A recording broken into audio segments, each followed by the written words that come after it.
여러분 안녕하십니까? 부동산 고민 무엇이든 물어보세요 2부가 시작됐습니다.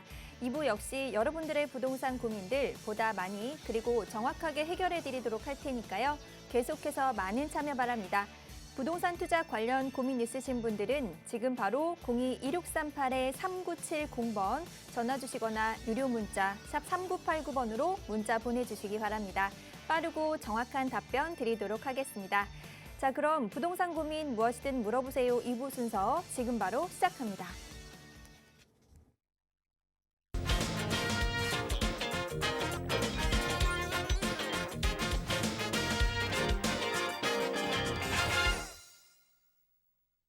네, 부동산 고민 무엇이든 물어보세요. 수요일 2부 여러분들의 부동산 고민들 든든하게 해결해 주시는 전문가분 모셨습니다. 주식회사 차원부동산투자연구소 양승목 소장 자리해 주셨습니다. 소장님 어서 오세요. 네, 안녕하십니까. 차원부동산투자연구소의 양승목 소장입니다. 어제 발표가 났었죠. 서울시에서 용산국제업무지구라고 발표를 했습니다. 예전에 용산정비창 부지에 국제업무지구라고 해서 2000년대 초중반에 이제 한참 사업을 시행하려고 하다가 좌초가 됐었죠. 금융위기가 와서 그랬었습니다. 그때 당시에는 민자를 통해서 사업을 진행하려다 보니까 부동산 시장이 급격히 식다 보니까 사업이 좌초되는 경우가 생겼는데요. 이번엔 그 미비점들을 보완해서 공공에서 시행하는 쪽으로 방향을 잡고 나머지 민간 획지들은 민간에다가 개발을 하도록 이렇게 방향을 조금 변경을 해서 이번에 실행을 하려고 합니다. 서울의 가장 핵심 노른자의 땅이죠. 용산에다가 이렇게 국제업무지구를 다시 시도를 한다는 자체가 이 부동산 시장에 굉장히 큰 영향을 줄 것 같은데요. 앞으로 서울에 투자를 하시는 분 아니면 지방에 부동산을 가지고 계시지만 서울에 관심을 놓지 않으시는 분들은 용산을 좀 주목하실 필요가 있을 것 같습니다. 항상 예전부터 말씀드렸습니다. 용산에는 투자를 하셔야지 한다. 투자를 하시는 게 좋다. 땅을 한 평이라도 갖고 있어야 된다고 말씀을 드렸습니다. 그래서 우리 조금 더 용산에 대해서 한 번 더 관심을 가지고 향후에는 용산의 국제업무지구가 어떻게 개발이 진행될지 한번 살펴보는 시간도 갖도록 하겠고요. 또한 지금 현재 상황이 부동산 시장에는 좋은 상황은 아닙니다. 국제적인 금융시장이나 아니면 경제시장을 상황을 봤을 때도 경기 침체가 온다 이런 말들이 많은데요. 앞으로 어떻게 흘러갈지 이기에 대해서 부동산 시장에 관심이 있으신 분들도 고민이 많으실 걸로 생각이 됩니다. 이런 고민들 여러분들께서 갖고만 계신다고 해서 해결되지는 않습니다. 전화 꼭 주셔가지고 이런 고민들을 꼭 한번 해결해 보시기 바라겠습니다. 지금 바로 전화 주십시오. 감사합니다. 네, 최근 빠르게 진행될 수 있는 재개발, 재건축 지역에 대해서 궁금한 분 많으실 텐데요. 유망한 투자 지역들 알고 싶으신 분들 오늘 저희 방송 주목해 주시기 바랍니다.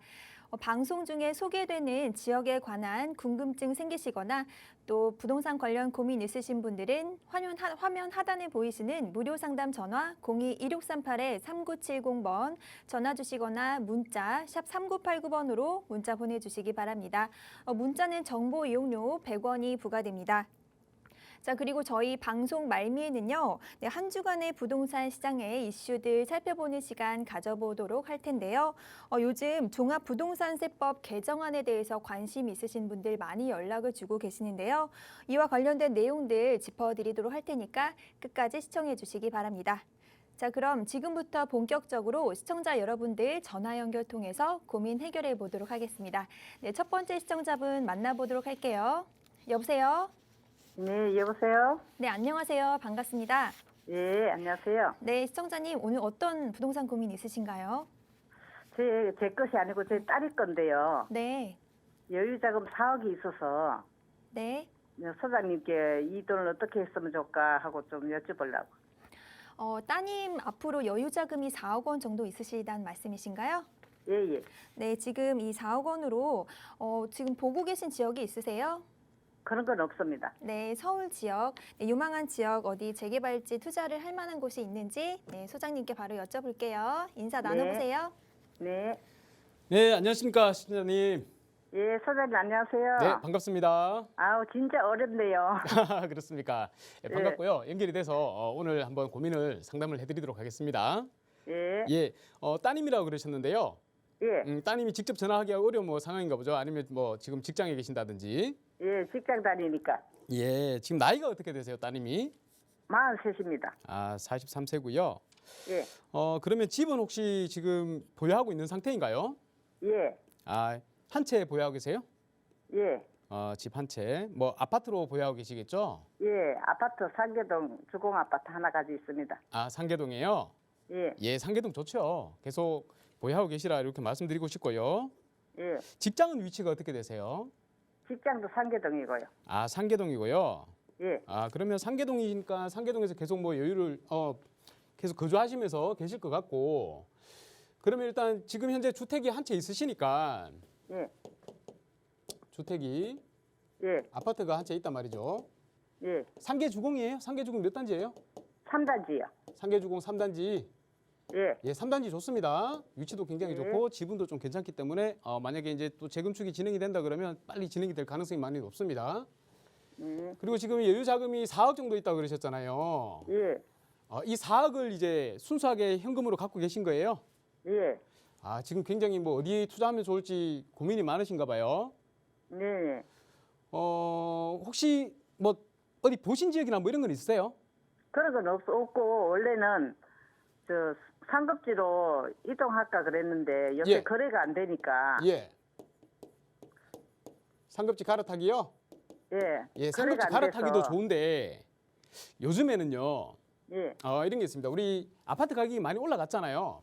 예, 예, 서울의 아파트 가격들이 진짜 많이 올라갔습니다. 예, 그리고 지금 현재는 좀 가격이 주춤해서 이렇게 흘러가고 있는 형국이죠. 예, 예, 이거는 지금 전 세계적으로 일단 긴축이 들어갔고요. 예, 우리나라도 마찬가지로 뭐 외국에서 특히나 미국에서 금리를 올리게 되면 자본 유출이 생기기 때문에 우리도 금리를 올릴 수밖에 없습니다. 유출을 방지하기 위해서 환율 문제도 있고 예. 여러 가지 문제들이 있습니다. 그래서 우리도 긴축을 할 수밖에 없는 상황이기 때문에 이 예. 긴축이 다시 완화되지 않는 이상에는 자금이 부동산 시장으로도 흘러 들어와 가지고 가격이 상승하기에는 한계가 있어요. 예, 예, 예, 그래서 이제 뭐 결국에는 입지다라고 얘기를 하기 때문에 입지 좋은 곳에 지금 가지고 계시니까 계속 보유를 하시라고 말씀을 드리고 싶고 지금 예. 제가 드리고 싶은 말씀 뭐냐면 가격이 이미 많이 올라갔단 말이에요. 예. 그래서 추가적으로 상승을 하려면 하락을 해서 다시 올라가거나 아니면 계속해서 이 지지부진하게 가격이 흘러가다가 올라가는 수밖에 없는데요. 그 기간이 꽤나 좀 걸릴 거란 말입니다. 예. 아무래도. 예, 자, 그렇다면 지금 투자를 하면 어디다 해야 되느냐? 아파트에다 하기에는 지금 가격이 많이 올라갔기 때문에 좀 쉽지는 않다고 봐요. 그러면 지금은 이제 우리가 신축 아파트로 될 수 있는 저렴한 빌라를 투자하는 게 맞아요. 예, 예, 저렴한 빌라라고 하면 그 뭐 아무 개발 호재나 뭐 이런 것도 아무것도 없는 곳에다 하라는 말씀이 아니고 예, 재개발을 보셔야 된단 말입니다. 예, 재개발. 예, 요즘 재개발이 서울에서 재개발 구역으로 지정이 돼 있는 곳들은 다들 한 5억 이상씩 들어가요. 예, 최소한 5억 정도는 들어갑니다. 그래서 네. 4억으로는 아무래도 좀 부족한 부분이 있을 거고요. 예, 이 재개발이 구역 지정된 곳이 이제 5억 이상이 들어간다 그랬잖아요. 예, 구역 지정된 곳. 근데 구역이 지정되지 않았는데 구역은 지정이 안 됐는데 굉장히 가능성 높은 곳들 있죠. 예, 가능성 높은 곳들 이런 것들에다가 잘 알아보시고 투자를 하시면 돼요. 예, 서울은 이미 가격이 많이 오르긴 했지만 예, 앞으로도 가장 먼저 오를 곳은 서울이고요. 예, 예, 서울 중심지고 그리고 서울 중심지의 아파트 가격이 오른다면 이 아파트가 될 수 있는 물건들이 매물들이 제일 많이 오를 거란 말입니다. 그래서 아파트가 될 수 있는 재개발 구역에 아니면 재개발이 예상되는 지역에 미리 들어가서 선점하고 계시면 굉장히 많은 수익을 안을 수 있을 거다 이렇게 예상이 되는데요. 예, 그럼 지금 제일 궁금한 게 그런 거잖아요. 이 설명 막 이렇게 하는 거 좋겠어. 다 알아듣겠는데 그럼 어디다 투자를 하란 말이냐 이게 제일 궁금하신 거잖아요. 예, 예, 결국은 그거예요, 그죠? 그러면 제가 오늘 이제 서두에 이제 인사말에도 말씀드렸지만 어제 발표가 됐었죠. 서울에 우리 용산에 뭐가 발표됐잖아요. 예, 예. 혹시 들어보셨습니까? 자세히는 못 듣고 저 대충 들었습니다. 대충 들으셨어요? 예, 예, 용산 국제 업무지구 있죠? 예, 업무지구 위치 아시죠? 예, 예, 예, 용산에 정비창 부지 있습니다, 그죠? 예, 이 정비창 부지가 약 한 면적이 50만 평방미터가 돼요. 예, 50만 평방미터. 이 평수로 치면 한 15만 평 정도 됩니다. 예, 예, 이 15만 평의 이 용산 정비창 부지에다가 이제 드디어 다시 또 국제 업무지구를 만든다고 합니다. 예, 국제 업무지구. 이거는 서울에서 지금 봤을 때 서울시에서 가장 큰 개발 사업이라고 보시면 돼요. 도시 개발 사업으로 진행을 할 거고요. 지난 정권에 여기 정비창 부지에다가 뭐 주택을 많이 넣는다 그랬잖아요. 임대주택. 예. 근데 이제 그게 아니고 이제 시장도 바뀌고 정권도 바뀌다 보니까 이 국제 업무지구를 우리 서울을 국제적인 도시로 아주 국제 경쟁력 있는 도시로 만들기 위해서 이 용산 정비창 부지를 개발한다는 겁니다. 여기에다가 예. 용적률 있죠? 예. 이 용적률을 기본적으로 상업지 같은 경우에는 최대 받을 수 있는 용적률이 1,500% 정도 돼요. 예. 15배 정도 된단 말입니다. 근데 입주 규제 최소 구역이라고 해서 규제를 최소화시켜 가지고 이거를 1,500 이상으로 올리겠대요. 초과로. 예. 예. 그러면 되게 고층 건물이 들어온다는 얘기거든요. 여기다가 업무 상업 시설을 70%를 넣는다고 합니다. 예. 70%를 넣으면 여기가 완전히 우리 마천루 있죠. 예. 저 한강 건너편에서 봤을 때 완전 높은 건물들로 이렇게 들어차고 완전히 국제적인 신도시가 하나 여기 들어온다고 생각하시면 되는 겁니다. 예. 예, 어마어마한 가치가 있고 어마어마한 경제적인 성과를 낼 구역이라고 보면 되는 거죠. 그러면 여기에서 중요한 부분이 뭐냐면 여기가 이제 개발이 된대요. 노른자 땅이 개발이 네. 된대요. 그러면 이 주변에 있죠. 이 주변에 땅값들이 어떻게 되겠습니까? 주택 가격들이 또 오름세를 탈까? 당연히 반사 효과를 인해 가지고 많이 오를 거 아닙니까, 그죠?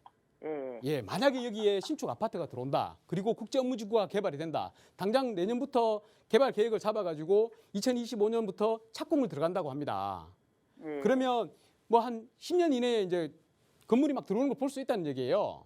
그러면 그때 맞춰가지고 여기가 아파트가 되는 지역을 투자하는 건 굉장히 좋지 않겠습니까? 그렇죠. 그렇죠. 그래서 지금 현재 보면 이게 제가 이제 조금만 더 확대해 볼게요. 예. 여기가 국제 업무지구인데 원효로 1가, 2가, 3가 뭐 이렇게 다 있잖아요. 예. 1가, 2가도 지금 용문동이라고 해가지고 여기도 복합사업으로 이제 구역이 지정돼 있고요. 3가도 추진해서 지금 현재 토지거래 허가구역으로 묶여 있고요. 원효로 1가도 지금 이제 주민 공람 공고를 끝내고 이제 곧 구역 지정이 될 거고요. 효창동도 마찬가지로 개발 행위 제한이 걸려가지고 여기도 재개발이 진행되는 구역이고요. 서계도 진행이 될 거고요. 청파 1구역 지금 현재 이제 조합 설립인가 날 거고요. 그리고 여기 가운데에 역세권 재개발 하나 들어가 있고요. 또 여기 보면 청파 2구역이라고 해서 신속통합기획 되어 있고요. 공덕동 A구역에서 여기 마포기는 합니다만 바로 용산에 붙어 있죠. 여기가 다 진행을 한대요. 그런데 이런 곳들의 가격들이 전부 다 지금 이제 보면 뭐 6, 7억씩 투자금만 6, 7억이 들어가요. 예. 이거 한 1, 2년 전으로 시계 딱 돌리잖아요. 그러면 그때는 2억이면 투자 가능했었던 곳이에요, 다들. 그런데 지금 그게 이만큼 뭐 1, 2년 지나가지고 이만큼 올라버렸단 말이지 얘기입니다. 그러면 우리가 앞으로도 이렇게 되는 데를 투자를 딱 해놓으면 되잖아요. 예. 예. 예, 그러면 여기 보시면 제가 다른 것도 많이 있습니다만 여기에 비어 있는 부분들이 나중에 재개발 가능성이 많다고 보시면 돼요, 용산은.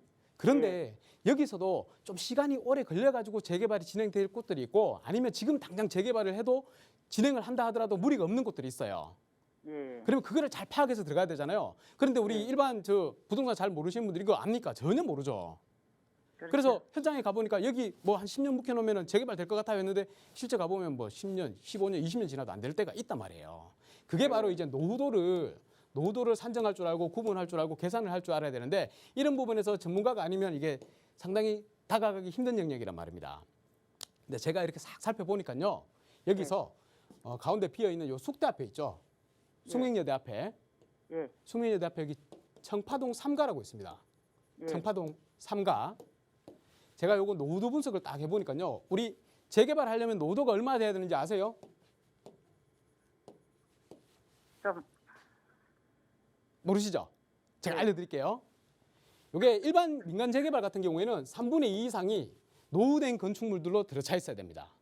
예. 예, 그리고 이제 주민 동의가 있어야 되겠죠. 예. 주민 동의율이 60% 이상 이렇게 올라와야 되는데 75% 돼야지 이제 조합 설립이 되는데 이 역세권 재개발이라고 해서 역세권 재개발은 조금 완화를 시켜줘요. 그래서 60% 이상의 노후도만 만족을 하면 되고 또 50% 이상의 주민 동의율이 있으면 사전 검토를 들어갈 수 있게 되고 60% 이상이면 정비구역 지정 입안까지 할 수가 있습니다. 그런 지역을 찾으시면 되는데 제가 아까 말씀드렸던 요 청파동 3가가 있잖아요. 요 요건들을 다 만족을 해요. 예. 만족을 한다는 얘기입니다. 다만 한 가지 아직까지 주민들이 뭐 움직이려는 움직임이 없기 때문에 현재 가격들은 예전 가격으로 그대로 유지를 하고 있다고 보시면 돼요. 제가 또 이렇게 말씀드리잖아요. 그러면 또 다른 사람들 막 전화해가지고 또 갑니다. 가는데 그거 다른 사람들 전화 오기 전에 우리 시청자님께서 먼저 청파동 상가를 꼭 한번 가보시기 바라겠습니다. 청파동 상가를 가시고요. 제가 가봐야 뭐 압니까? 네? 제가 가봐야 알겠어요. 소장님이. 안 되면 전화 다시 주세요. 일단은 네. 제가 말씀드릴게요. 예. 여기 청파동 3가를 가시는데 여기서도 투자를 해야 될 곳과 안 해야 될 곳들이 있어요. 그거 나중에 제가 네. 한번 알려드리면 될 것 같고 예.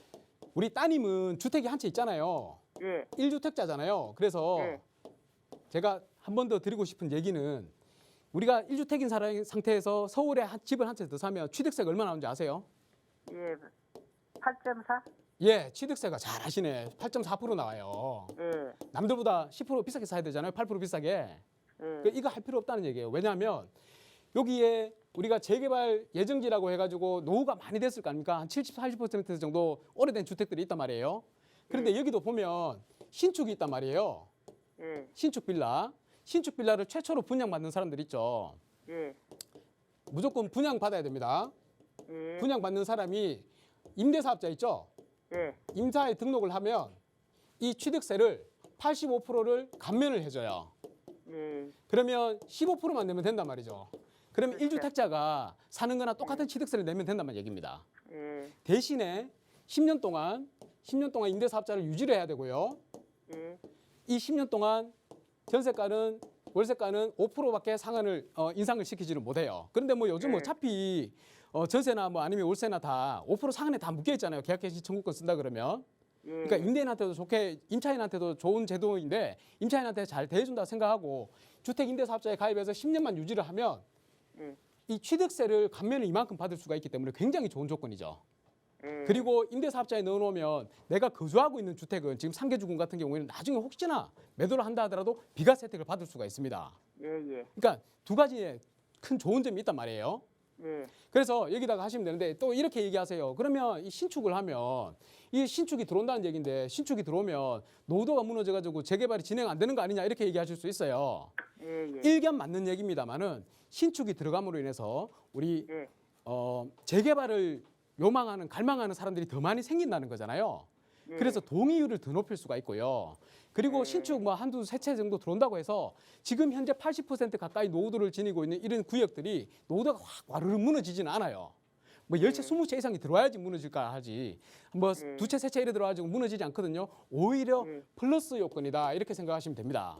그래서 네. 일단은 뭐 청파동 3가 구역에 관심을 가지시고 또 한번 네. 현장에다 전화를 해보신다든지 아니면 정 나는 모르겠어 그러면 다시 한번 연락을 주십시오. 그러면 4억으로 투자할 수 있는 향후에 이 용산 정비창 부지의 효과를 받을 수 있는 이런 입지 좋은 곳에다가 투자할 수 있는 기회를 가지시게 될 겁니다. 이 정도로 설명드려도 괜찮을까요? 예. 예. 예, 알겠습니다. 그러면 4억으로 투자할 때는 꼭 청파동 3가를 유심히 보시라 이렇게 말씀을 드리겠고 이 정도로 네. 마치겠습니다. 예. 소장님 혹시 네. 청파동 2가에는 그런 물건이 없을까요? 청파동 2가에 그런 네. 물건이 있기는 합니다만은요. 예. 문제가 뭐냐면 이 네. 청파동 2가 쪽에 다 여기 보면 구역 지정되는 곳들 아니면 이제 구역 지정될 곳들 이런 곳들 있죠.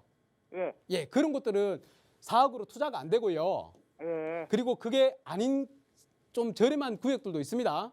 근데 네. 거기는 지금 아직까지 재개발 진행하기에는 좀 시간이 걸려요. 예. 예. 그래서 예. 여기 먼저 진행할 수 있는 데다 투자를 하셔가지고 네. 먼저 돈을 벌고 그 다음에 네. 다시 또 나중에 진행될 곳에 투자를 하셔도 늦지 않습니다. 아, 예. 예. 예, 그렇게 투자하시기 바라겠습니다. 감사합니다. 그럼 다음에 또 연락 드릴까요? 예, 감사합니다. 예. 네, 시청자님 전화 잘 주셨습니다. 따님 재테크 고민 많이 하셨는데요. 현재 따님이 보유하신 먼저 말씀 주셨던 상계 주공 아파트는 계속 보유하시는 게 좋겠다라는 의견 드렸고요. 그리고 실투자금으로 용산 지역들, 노후도라든지 또 주민 동의율이 좀 충족된 지역들 청파동 3가 추천드렸으니까요. 임장활동 해보시는 게 좋으실 것 같습니다. 그리고 주택 임대사업 활용하셔서 또 비과세도 받으시고 또 추후에 계속 고민 생기신다면 다시 연락 주셔서 자세한 상담 받아보시기 바랍니다. 화면 하단에 보이는 무료 상담 전화 02-2638-3970번 그리고 문자가 더 편하시면 샵 3989번으로 고민 내용 보내주시기 바랍니다. 자, 이번에는요. 샵 3989번으로 보내주신 문자 사연 살펴보도록 할 텐데요. 네, 첫 번째 문자 사연입니다. 네, 뒷번호 1988번 쓰시는 시청자분의 사연입니다. 네, 합정동 1-3번지 향후 전망 궁금하다고 하셨는데요. 매수인지 보유하고 계신 상태에서 매도를 고민하시는지 이런 부분은 나와 있지 않지만요. 네, 그래도 말씀 주신 물건지 향후 전망 어떤지 네, 문의 드리도록 하겠습니다. 네, 시청자분께서 보내주신 문자 사연에 답변을 좀 드리도록 하겠습니다. 일단 주소를 말씀해 주셨는데요. 합정동 461-3번지라고 하셨습니다. 제가 쳐보고 싶은데요. 지금 좀 느리네요. 461-3번지. 예, 검색을 해봤습니다. 자, 잠시만요. 예, 바로 한강변에 위치를 하고 있네요. 자, 이제 제가 조금 말씀을 드릴게요. 일단 여기 합정동의 8번 출구 쪽입니다. 이 8번 출구 쪽에 여기가 합정동이고 이 아래쪽에 당연히 발전소 있는 이쪽도 합정동입니다. 자, 그런데 일단 보시면 여기 합정동이 성산초등학교를 끼고 있고 8번 출구 쪽에서 망원역까지 여기 사이에 굉장히 투자하기에 좋은 지역이다 이렇게 말씀을 드리고 싶습니다. 특히나 이 한강변에 계시네요. 한강변 요 블럭 같은 경우에는 지금 현재 가로주택 정비 사업이 진행 중인 곳이긴 한데요. 이 가로주택 정비 사업이 아무래도 제가 보기에는 여기가 같이 함께 통합 재개발로 향후에 진행이 되지 않을까 이렇게 생각이 듭니다. 일단 합정동 일대 그 전체가 노후도가 아직까지는 완전히 무르익지는 않았어요. 하지만 재개발에 대한 열의가 굉장히 강한 지역이고 또 만약에 뭐 한 몇 년 지나가지고 노후도만 어느 정도 충족이 된다 그러면 뭐 역세권 재개발을 해도 무방을 하고요. 아니면 일반 신속통합이나 공공재개발이나 뭐 공공보다는 민간이 좋겠죠. 민간으로 재개발을 하게 되면 여기는 바로 한강변에 위치한 마포 바로 위가 또 홍대 아닙니까? 상권도 좋은 지역에 인접한 그런 굉장히 가격이 높은 가격대를 형성하는 그런 아파트 단지로 거듭날 수 있는 지역이기 때문에 투자 가치가 굉장히 높다 이렇게 말씀을 드리고 싶고 특히나 이제 제가 알기로 이 합정동은 자주 가고 또 소개도 많이 해드렸습니다만 여기 한강변이 있는 요 지역에 여기 바로 YG가 있죠. 그 옆 지역으로 해서 여기가 노후도가 좀 괜찮아요. 노후도가 만족이 돼서 만약에 두 군데 중에 먼저 진행을 한다 그러면 한강변이 먼저 진행이 될 확률이 좀 높다고 말씀을 드리겠고 그렇다고 해도 이제 또 한강변이 먼저 진행을 하면 또 안쪽에 계신 분들도 진행을 하고자 하겠죠. 곧 노후도가 크게 차이는 나지 않습니다. 무르익습니다. 그러면 다시 2번으로 여기도 재개발이 진행이 될 수 있다. 특히나 지금 같은 경우에는 여기 가로주택 사업이라고 해서 또 지금 요즘 모아타운이 굉장히 인기가 있죠. 모아타운으로 해서 여기가 뭐 추진을 하고 있다 제가 얘기는 들었는데요. 이런 지역들 저는 개인적으로 모아타운도 굉장히 안 하는 것보다는 훨씬 좋습니다만 이 전체적인 발전 균형을 생각을 했을 때 가급적이면 통합으로 재개발로 가는 게 좋지 않을까. 그래야 여기가 진정한 아파트 단지로 형성이 돼서 가격이 굉장히 높은 지역으로 변모할 수 있는 그런 가능성을 지니고 있다. 이렇게 말씀을 드리고 싶습니다. 특히나 우리 시청자님께서 가지고 계신 아니면 뭐 보유를 하실지는 모르겠지만 지금 이제 매수를 희망하고 계시는지 모르겠지만 만약에 갖고 계시거나 아니면 매수를 희망한다 하시면 지금이라도 매수를 하십시오. 매수를 하셔도 괜찮고요. 만약에 보유를 하고 계신다 그러면 꾸준히 그냥 쭉 보유하시는 걸로 제가 의견을 드리도록 하겠습니다. 지금 합정동 일대가 합정동이 가격대가 예전에는 우리 투자금이 뭐 다른 지역들도 마찬가지입니다만은 뭐 한 5천에서 1억이면 투자가 가능했었습니다. 근데 이제 진짜 전혀 찾아볼 수가 없습니다. 예전에 제가 방송 상담을 하셨던 분이 합정동에 물건을 갖고 계신다고 하셨는데 굉장히 저렴한 가격들에 들어가셨더라고요. 그래서 굉장히 내가 잘하셨다 이렇게 말씀드렸는데 하여간 지금 만약에 매수를 한다 하더라도 1억 5천에서 뭐 2억 정도는 투자를 하셔야 될 겁니다. 그런데 이게 절대 늦은 게 아니다. 앞으로도 가격은 여기는 더 올라갈 것이다. 향후에 서울의 신축 아파트가 될 재개발 대상 구역들이 예정 구역들이 앞으로 대세가 될 게 분명합니다. 서울은 그럴 수밖에 없습니다. 공급이 모자라기 때문이죠. 앞으로 공급을 더 해줄 수밖에 없는데 그런 상황에서 재개발을 예상하고 여기다가 투자를 하신다는 것은 굉장히 성공적인 투자가 될 확률이 높다. 그래서 만약에 매수를 하실 거라면 바로 지금 매수를 하시라. 아니면 지금 현재 보유를 하고 계시는 중이라면 끝까지 보유를 하시라. 이렇게 의견을 드리도록 하겠습니다. 감사합니다. 네, 시청자님, 투자를 고민 중이시라면 찬성 의견 드렸습니다. 한강 변에 위치해 있고 또 입지가 괜찮은 지역, 또 주변 개발 호재 등도 말씀해 주셨으니까요. 한번 살펴보시고 또 고민되신다면 다시 연락 주셔서 더 자세한 상담 받아보시기 바라겠습니다. 자, 다음 문자 사연 살펴볼게요. 뒷번호 2912번 쓰시는 시청자분의 사연입니다. 네, 다산 한양 수자인 리버팰리스 아파트 그리고 장현 호반 서밋 아파트 매도 여부에 대해서 질문 주셨는데요. 지금 보유를 하고 계시는 것 같은데 거주 여부는 말씀해 주시지 않으셨습니다. 하지만 이 매도 의견 어떻게 생각하시는지 소장님께 여쭤볼게요. 네, 여기 다산에 한 채를 가지고 계시고요. 그리고 시흥에 작년에 한 채를 가지고 계신다고 하셨습니다. 이제 두 채를 보유하고 계시는 거네요. 두 채. 뭐 어느 곳에 거주를 하시지 않을까 생각은 듭니다만 일단 제가 정확한 사정은 모르기 때문에 말씀을 드리고자 하면 그렇습니다. 지금 남양주 다산도 그렇고요. 장현도 그렇고 지금 이제 서울의 가격이 전체적으로 오르다가 이제 멈춰 있는 상황이고 또한 다른 지역들 이제 수도권 서울이 아닌 수도권이죠. 서울로 치면 외곽 지역들입니다. 이 외곽 지역들이 후반부에 급격히 오르다가 이제 올랐다가 지금 조금 주춤하고 있는 이런 상황이다라고 보시면 되겠습니다. 자, 그러면 일단 갭이 굉장히 따라붙는 경우가 생겼는데 지금이라도 예전보다는 갭이 많이 줄어 있는 상태입니다. 그렇다면 저라면 지금 시점에 만약에 다시 사이클이 한번 다시 돈다 그러면 서울이 먼저 올라갈 게 분명하지 않습니까? 여러분들도 다 잘 알고 계실 겁니다. 이 부동산 시장에서 계속 사태를 추이를 역사적으로 봐오신 분들이라면 당연히 알고 계실 거라고 느끼는데요. 그렇다면 다시 서울이 올라갈 때 얘들이 반등을 하지 못하고 계속 지지부진하게 갈 확률이 높습니다. 그러면 당연히 지금이라도 서울 쪽으로 들어오시는 게 맞다. 한 채를 지금 당장 중과세는 아니기 때문에 한 채를 어쨌든 일반 가세로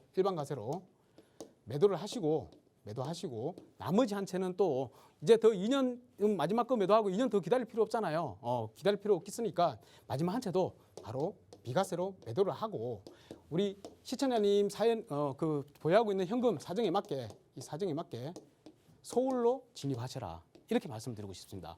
서울의 다산이나 제가 보니까 뭐 장현이나 이렇게 너무 떨어진 곳에서 직장 위치나 아니면 뭐 어디가 주요 생활 반경인지는 모르겠기 때문에 어디 딱 집어서 말씀을 드리기는 힘듭니다만 만약에 이 주변에서 서울 쪽으로 더 들어오는데 뭐 가격이 그렇게 높지 않고 좀 비슷한 가격대에 형성되어 있는 아파트들이 있다. 가급적이면 신축이 아니고 좀 구축 뭐 그 정도로 말씀을 드리고 싶습니다. 그래서 향후에 다시 신축으로 바뀔 수 있는 그런 아파트 뭐 5년에서 10년 지났을 때 신축으로 바뀔 수 있는 그런 투자성이 높은 아파트로 꼭 진입을 하시라라고 말씀을 드리고 싶습니다. 그래서 지금이 바로 기회다 이렇게 생각을 하시고 서울 쪽으로 좀 들어오시기를 바라겠습니다. 이 정도로 마치도록 하겠습니다. 감사합니다. 네, 아무래도 현재 상황으로 봤을 때 조금 더 미래 가치가 있는 서울 지역으로 좀 생각해 보시는 게 어떨까라는 의견 드렸는데요. 살펴보시다가 고민되신다면 다시 연락 주셔서 다시 더 자세한 상담 받아보시는 게 좋으실 것 같습니다. 자, 화면 하단에 보이시는 무료 상담 전화 02-2638-3970번 그리고 문자도 항상 열려 있습니다. 샵 3989번으로 고민 내용 보내주시면 자세하게 또 친절하게 안내 드리도록 하겠습니다. 자, 마지막으로 문자 사연 하나 더 살펴볼 텐데요. 네, 뒷번호 8555번 쓰시는 시청자분의 사연입니다. 천안 환화그린 스마일시티 아파트 매도 여부에 대해서 질문 주셨는데요. 거주 여부는 말씀해 주시지 않으셨어요. 하지만 이 천안 그리고 이 아파트에 대해서 또 어떻게 생각하시는지 어떻게 보시는지 여쭤보겠습니다. 네, 천안의 아파트를 말씀을 하셨습니다. 천안이 지금 조금 상승세가 많이 이제 누그러들었고 좀 가격이 약간 하락하고 있는 분위기죠.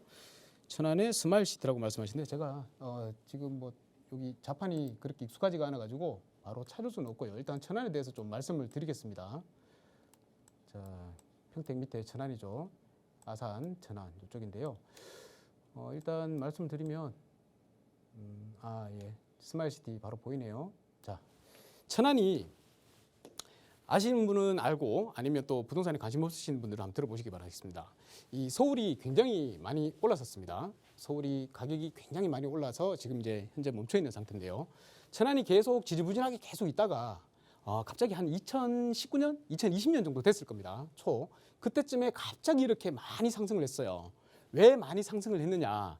당연히 우리 뭐 서울은 투기 과열지구, 뭐 투기 지역, 뭐 이렇게 해가지고 규제가 확 들어가 버리니까 지방에 규제 없는 지역들로 다들 투자를 많이 시작을 했었습니다. 그게 뭐 한 2019년, 2020년 요 초반 요때쯤인데요. 그래서 가격이 급격하게 이렇게 상승을 해버렸습니다. 그래서 서울하고 거의 맞닿아 있는 상태였죠. 근데 이제 지금은 서울은 뭐 어느 정도 유지를 하고 있습니다만 천안 같은 경우는 이제 좀 내려가고 있는 그런 분위기가 감지가 되고 있습니다.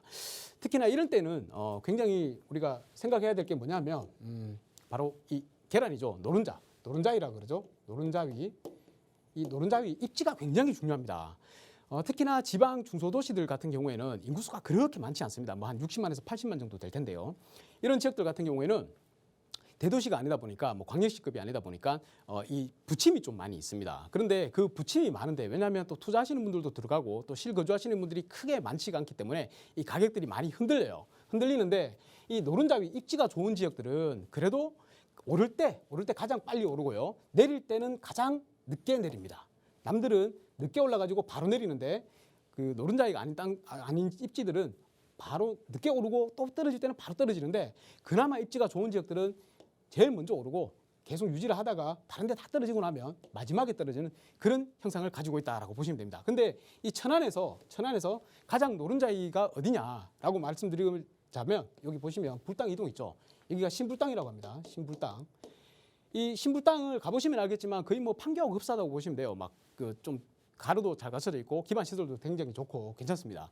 이 신불당동에 다들 천안에 계신 분들이라면 다들 여기 와서 살고자 하는 그런 동네란 말입니다. 그래서 여기는 제가 말씀드렸죠. 이 노른자위는 입지가 노른자인 곳은 제일 먼저 오르고 그리고 제일 마지막에 떨어진다고 말씀드렸습니다. 이렇게 많이 오르는데도 제일 먼저 올랐고요. 아직까지도 그나마의 가격을 유지하고 있는 것이 이 불당동 쪽이라고 보시면 될 것 같습니다. 그런데 지금 우리 시청자님께서 뭐 보유를 하고 계시는지 아니면 매수를 할지는 모르겠지만 여기 이 위쪽에 차암동 쪽에 이제 보유를 하고 계신단 말입니다. 뭐 사시는지 모르겠지만 그러면 여기는 제가 딱 보기에도 일단 입지적으로 봤을 때도 보십시오. 보면 주변에 뭐 상권이라든지 아니면 입지적으로 확장할 수 있는 그런 지역들이 아니란 말이죠. 그냥 공간들이 있고 여기에 그냥 간단하게 작게 이렇게 아파트들이 형성되어 있는 곳이란 말입니다. 이런 곳들은 가격에 부침이 굉장히 심할 거예요. 그래서 마지막에 오르고 떨어질 때는 또 지금쯤이면 많이 떨어져 있을 거라 이렇게 예상이 되거든요. 그래서 가급적이면 불당동으로 만약에 못 들어가신다 그러면 차라리 지금 만약에 매도가 안 되실 거예요. 안 되시면 그냥 좀 버티는 수밖에 없고요. 만약에 다시 한번 또 사이클이 돌아서 바람이 한번 분다 그러면 그때 한번 매도를 남들보다 좀 한 발짝 일찍 매도를 하시는 것을 좀 고려해 보시기를 바라겠고요. 저라면 그럴 것 같습니다. 지금 어떻게든 매도를 하려고 만약에 보유를 하고 계신다면 매도를 하려고 마음을 먹고 매수를 하려 그러면 다른 쪽으로 한번 볼 것 같고 그리고 만약에 보유 중이시라면 빨리 매도를 해가지고 가급적이면 이제 우리 수도권 쪽으로 서울 쪽으로 안쪽으로 좀 진입해 보는 것을 추천을 좀 드리도록 하겠습니다. 거주는 자가가 아니더라도 괜찮습니다. 거주를 하시고 자가가 아니더라도 거주를 하시고 꼭 거주와 투자를 분리해서 투자는 서울 쪽으로 하시라 이렇게 말씀을 드리고 결론을 낼까 합니다.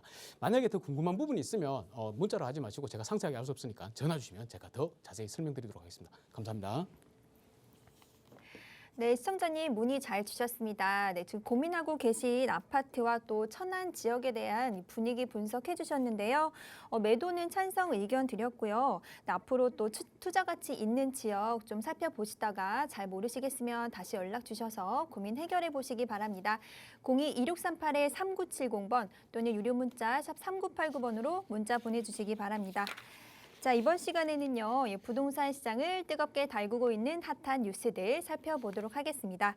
네, 부동산 세제 정상화에서 가장 많이 바뀌는 부분이 바로 종합부동산세입니다. 그동안 급격하게 오른 주택 가격으로 인해서 징벌적 과세라는 이슈가 많았는데요. 네, 결국 정부가 이 부분을 개정하는 여러 가지 내용들을 발표를 했습니다. 이와 관련된 내용들 직접 확인해 보도록 하겠습니다. 네, 지난주였습니다. 지난주 21일이었죠. 부동산 세제 개편안이 발표가 되어서 그 중에 이제 부동산에 관한 부분, 종합부동산세에 관한 부분들을 제가 발췌를 해가지고 정리를 한번 했습니다. 이 개편안을 보니까 당장 올해부터 바뀌는 부분이 있고요. 또 내년 2023년부터 개정이 되는 부분들이 있습니다.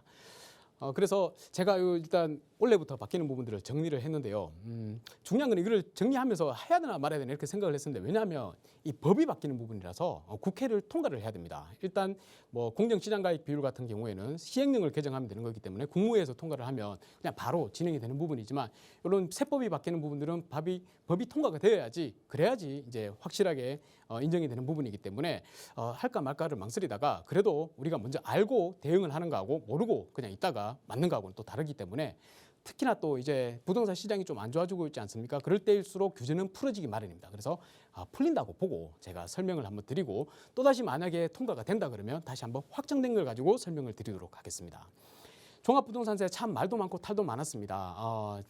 시작되는 거는 노무현 정권 때 시작이 됐었죠. 나왔다가 또 한동안 또 주택시장이 안 좋았을 때는 없어졌다가요. 또 다시 지난 정권에서 부활이 되었고 또 이번 정권에서는 또 주택시장이 조금 안 좋아지고 안정화가 된다 하니까 또 이제 개정안을 내서 부담을 확 줄여주는 방향으로 이렇게 바뀌고 있습니다. 마찬가지입니다. 이 정부 들어오고 나서 시장 친화적인 정권이죠. 이 윤석열 정권에서 어떻게 바뀌냐면 양도세를 먼저 건드렸고요. 그래서 중과되는 부분들을 지금 일단 한시적으로 중과 배제를 해놨고 이것도 뭐 또 더 길어질 확률이 높다 이렇게 봅니다만 일단 이제 두 번째로 또 종부세를 건드리고요. 요새 또 신문 기사를 보니까 또 취득세 부분도 이제 얘기가 나오고 있습니다. 그래서 취득세 부분도 아마 상황을 봐가면서 좀 완화하지 않을까. 지금 너무 거래가 안 되다 보니까 너도 나도 죽을 맛입니다. 그래서 좀 더 시장 경제가 활성화될 수 있는 지금 경기 침체가 오면 큰일 나지 않습니까? 활성화될 수 있는 그런 방향으로 방향을 좀 이끌어가지 않을까 이렇게 예상을 해봅니다. 일단 쓸데없는 소리는 이제 그만하고요. 종합부동산세에서 이제 말씀드리겠습니다. 2022년도 세법 개정안 주요 내용입니다. 그러니까 원래 이제 당장 적용될 수 있는 부분이란 말이에요. 세 가지가 있습니다. 첫 번째로 이 원래 개정되는 부분들은 다 1세대 1주택자에 초점이 맞춰져 있습니다. 그리고 내년부터 개정되는 부분에는 다주택자들에 대한 내용들도 담겨 있고요. 첫 번째로 이제 1세대 1주택자 특별공제액을 3억 원을 추가로 적용한답니다. 지금 현재 1세대 1주택자 같은 경우에는 공제 금액이 11억 원이죠. 근데 여기다가 3억을 추가를 해가지고 14억 원으로 만든다고 합니다. 이게 조특법 이제 99조 13을 신설을 해야 되는 거고요. 신설을 하려고 지금 다 입안에 내놨습니다. 자, 그리고 두 번째로 1세대 1주택자 판정할 때 주택세에서 제외되는 주택이 몇 개 안 됐는데요. 그거를 또 범위를 좀 더 확대를 시켜서 많이 적용될 수 있도록 이렇게 만들어놨습니다. 세 번째로 1세대 1주택자 종부세 납부 유예 제도라고 해서 납부를 좀 나중에 좀 부담되는 사람들 많지 않습니까? 갑자기 종부세가 많이 나오면. 그래서 그 납부를 좀 나중까지 좀 유예를 해달라. 그런 유예제도 받아들여가지고 도입하는 걸로 이렇게 바꿔놨습니다. 이게 다 조특법이나 아니면 종부세법을 다 개정해야 되는 부분들이기 때문에 법령이 개정돼야 된다. 요거는 국회를 통과해야 된다. 요것만 딱 인지를 하고 있으면 되겠습니다. 2023년도 제가 일단 4가지 정도를 정리를 해놨습니다. 일단 보시면 기본공제 금액 상향 조정, 지금은 11억 원입니다만 이게 종부세도 그렇고 양도세도 그렇고 양도세는 12억 원인데 종부세는 11억 원, 이 좀 안 맞잖아요. 그래서 맞추기 위해서 12억 원으로 상향 조정하는 부분이 있고요. 다섯 번째로 주택법 종부세 세율을 조정하겠다. 그러니까 주택에 관한 종부세 세율을 단일화하고 일원화시키겠다. 이런 내용입니다. 세율도 좀 낮춘다는 내용이 있습니다. 자, 그리고 여섯 번째로 세부담 상한을 조정하겠다. 지금 150%, 300% 이렇게 각각 따로 이원화돼 있죠. 이것도 이제 일원화시키겠다. 그리고 또 상한을 300%는 너무 과하다. 좀 낮추겠다. 이런 내용들이 들어가 있습니다. 그리고 일곱 번째로 종부세 경쟁 청구 대상을 확대. 이거는 뭐 크게 와닿는다고는 생각하기 힘들지만 그래도 또 많이 내는 부분도 있지 않습니까? 그런 거를 또 경쟁 청구를 통해 가서 다시 환급받을 수 있는 그런 제도를 대상을 확대를 하겠다. 이런 내용입니다. 일단 먼저 우리가 이 종부세에 대해서 말은 많이 하는데 어떻게 나오는지 계산 과정도 모르는 분들이 굉장히 많아요. 그래서 종부세는 어떻게 나온다. 이것만 한번 간단하게 먼저 설명하고 들어가겠습니다.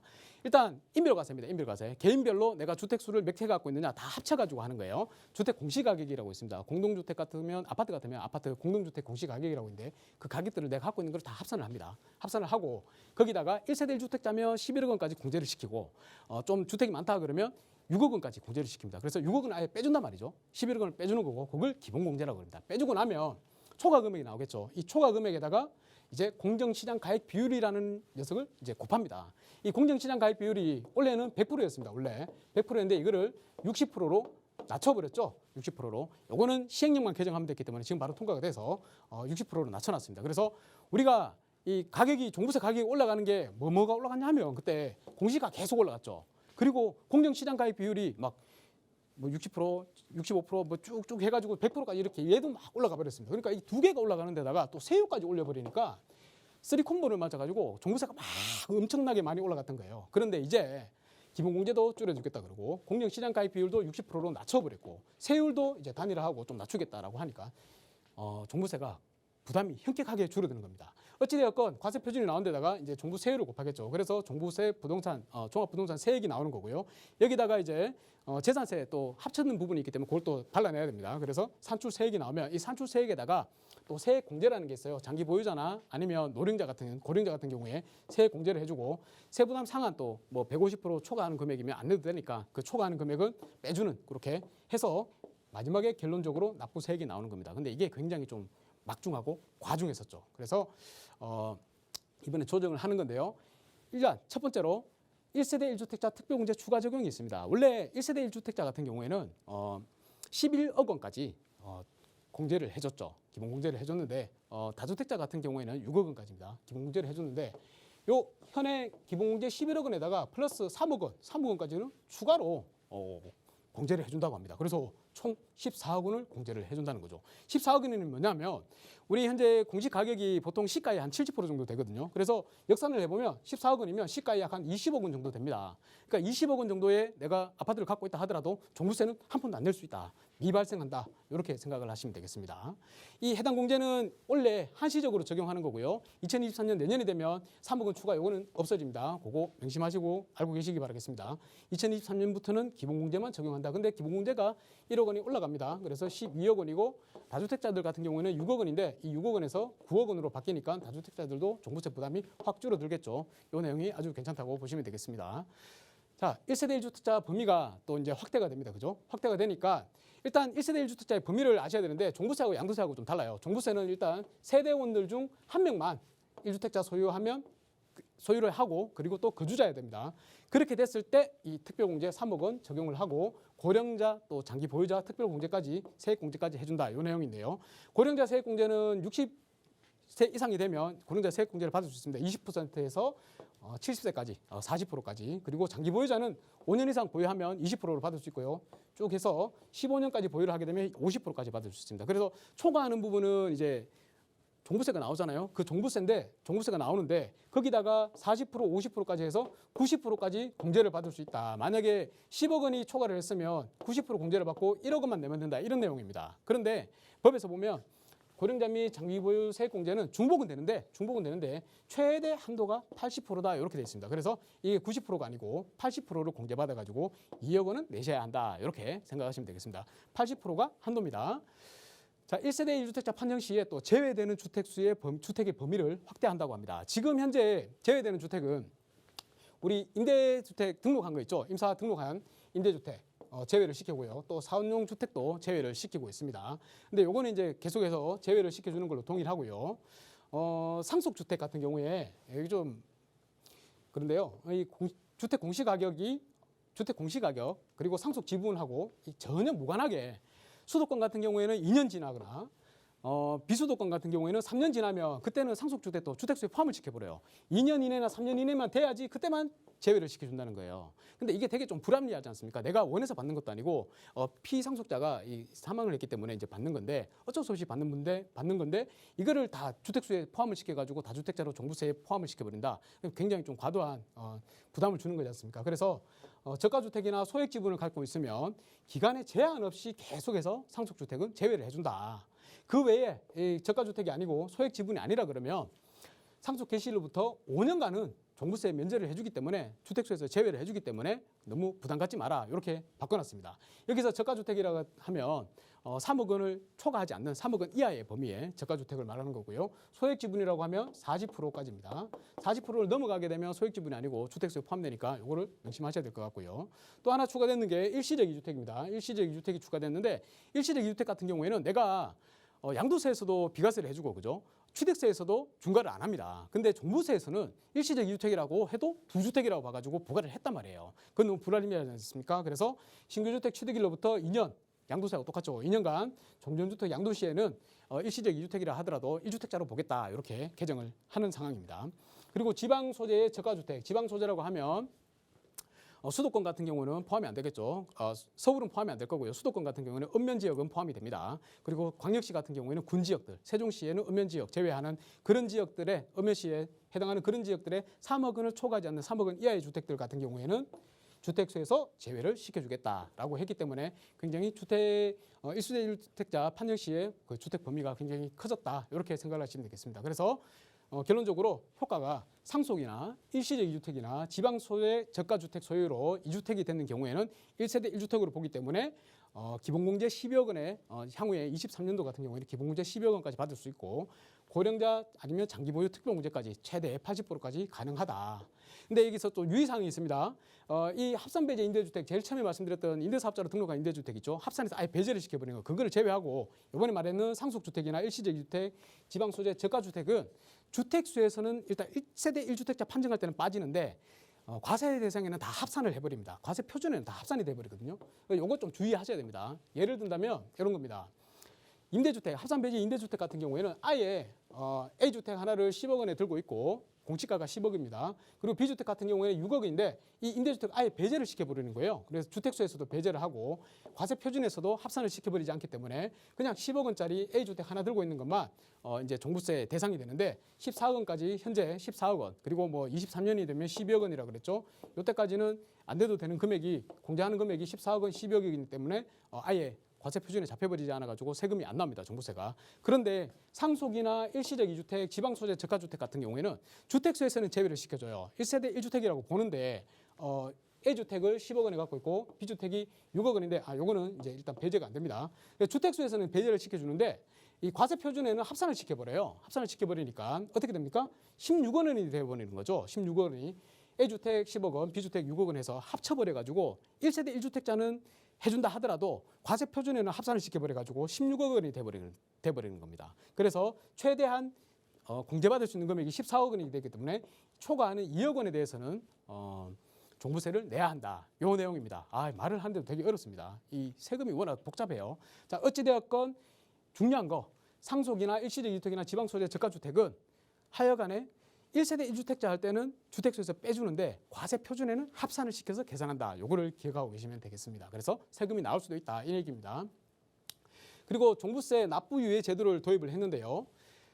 우리가 종부세가 워낙 과도하게 많이 나오시는 분들 있죠. 그 내지 못하잖아요. 그리고 처분도 안 했는데 아직 미처분에 대한 과세를 하는 거잖아요. 그렇기 때문에 소득이 발생하지도 않은데 이 세금이 발생하는 거기 때문에 과도한 세금 같은 경우에는 납부를 좀 유예해주자. 이런 내용이 이번에 들어갔습니다. 그래서 갖고 있는 주택을 상속이나 증여, 양도 시점까지 종부세를 납부를 유예를 해도 된다. 유예를 시켜줄게 라는 내용이 들어가 있습니다. 그런데 여기에 조건이 딱 들어가 있어요. 그래서 이 4가지 조건에 다 맞아 들어가야지만 유예를 할 수가 있습니다. 부담되시는 분들. 그래서 이 요건이 뭐냐 하면 또 있네요. 1세대 1주택자만 가능하다. 그래서 1세대 1주택자만 이번 연도에 2022년도에 해당이 된다고 했습니다. 1세대 1주택자만 가능하고 또 만 60세 이상 혹은 주택을 5년 이상 보유, 그러니까 고령자나 아니면 장기 보유했는 사람만 해주겠다라는 얘기입니다. 그리고 과세 직전의 과세 기간 총 급여가 그러니까 작년도겠죠. 작년도에 총 급여가 7천만 원이나 아니면 사업하시는 분들은 종합소득금액이 6천만 원 이하만 가능하다라는 얘기고요. 해당 연도의 주택분의 종부세액이 100만 원을 초과해야 된다는 겁니다. 100만 원도 안 되는데 그 돈은 그냥 내라 이 얘기죠. 100만 원을 초과하는 경우 요 내용들에 다 해당이 된다 그러면 자, 납부 시까지 납부를 유예를 해줄게. 내가 팔거나 아니면 증여하거나 상속할 때까지 우리가 유예를 해줄게. 요 내용입니다. 자, 납부기한 종료일이 종부세 같은 경우에는 12월 15일입니다. 항상 12월 달에 15일에 중간에 있습니다. 그래서 그 3일 전까지 신청을 하면 바로 납부 종료일까지는 국세청에서 답변을 해줍니다. 해당 대상이 된다라고 안 되면 안 된다라고 얘기를 해주는데 요 내용 4가지에 포함이 된다 그러면 다 해당이 되기 때문에 그렇게 아시고 이 납부 유예 제도를 꼭 한번 활용하시기를 제가 권유를 드리겠습니다. 자, 그리고 4번째, 5번째 이렇게 쭉 나오는데요. 그 부분은 제가 다음 시간에 한번 설명을 드리고요. 이 내용들이 이번에 바뀌는 2022년에 바뀌는 이 3가지 내용들이 다 지금 당장 실행이 되는 게 아니고 이 상계세법 개정안이 의원 입법안으로 지금 발의가 돼 있는 상태입니다. 진행이 돼 있는 상태고 이번에 8월 달에 임시국회가 있죠. 이 임시국회에서 통과를 해야지 해당 사항이 된다. 그래서 우리가 좀 유심히 지켜보자. 이렇게 말씀드리고 마치도록 하겠습니다. 더 뒤에 이은 한 4가지는 다음 시간에 제가 또 설명을 드리도록 하겠습니다. 감사합니다. 네, 최근 종합부동산세 개정안에 대해서 질문 많이 주고 계시는데요. 네, 변화된 내용들 자세하게 설명해 주셨습니다. 네, 앞으로 투자에 꼭 참고해 보시길 바라겠습니다. 네, 현재 바뀌고 있는 이런 시장 상황에서 문의 많이 주고 계시는 내용이 지금 가지고 계신 물건에 대한 내용이라든지 향후 전망, 그리고 갈아타기, 세금 관련해서 뭐 기타 궁금한 점들 많으시잖아요. 1대1 대면 상담도 준비하고 계시니까요. 연락 주셔서 자세한 상담 받아보시기 바랍니다. 자, 02-1638-3970번 또는 샵 3989번으로 문의 보내주시기 바랍니다. 자, 저희가 준비한 소식 여기까지인데요. 또한 저희 프로그램은 여러분들께 보다 다양한 정보 제공해드리기 위해서 마련되고 있습니다. 해당 부동산의 가치 또는 매물 가격의 상승 하락을 보장하지 않는다는 점 꼭 유의해 주시기 바랍니다. 그럼 오늘 하루 마무리 잘 하시고요. 저희는 내일 이 시간에 다시 찾아뵙도록 하겠습니다. 지금까지 시청해 주신 여러분 고맙습니다.